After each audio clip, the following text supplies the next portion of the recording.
Welcome back to economics class.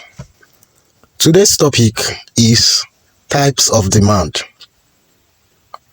Remember, we learned that demand means the desire and ability to buy a product at a particular price and time. Now, economists classify demand into different types based on how goods are related.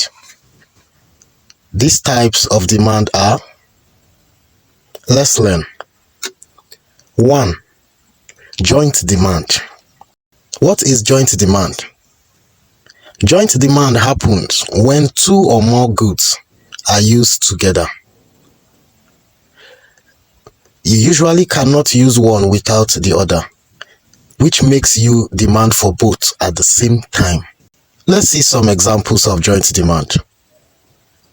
First, car and petrol.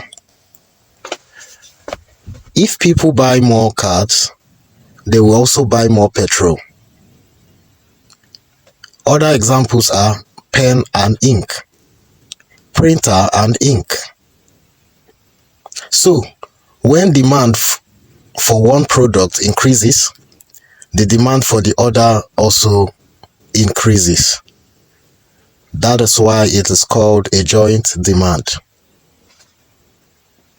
Number 2, composite demand.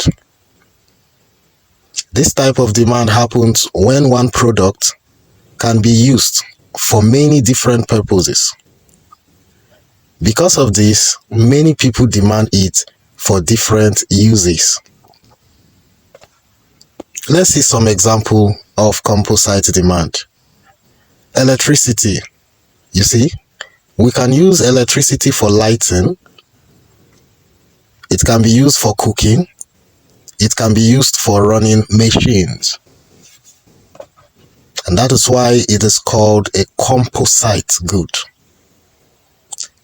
Secondly, water. Water can be used for different purposes. It can be used for drinking. It can be used for washing. It can be used for cooking.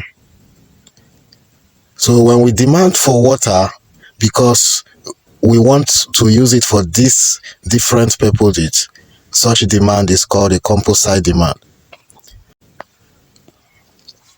Number 3, competitive demand.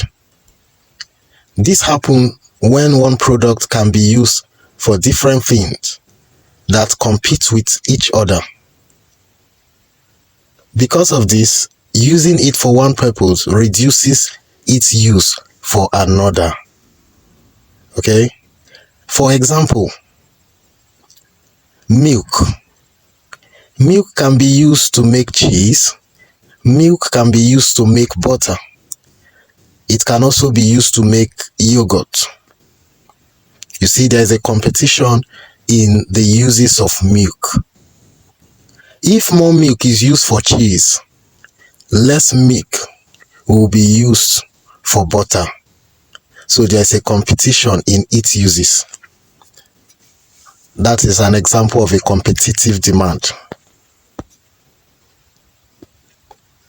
Number 4, derived demand. This is when the demand for a product happened because another product is demanded. In simple words, the demand is derived, meaning it comes from another demand. Example, demand for cement comes from demand for house. Can you see that? So when we demand for house, then we also have to demand for cement. Secondly, demand for teachers comes from demand for education. When there is a need for education, then we also demand for teachers. You see, that is why it is called a derived demand. Hope we've learned something today. Thank you for your time. See you in our next lesson.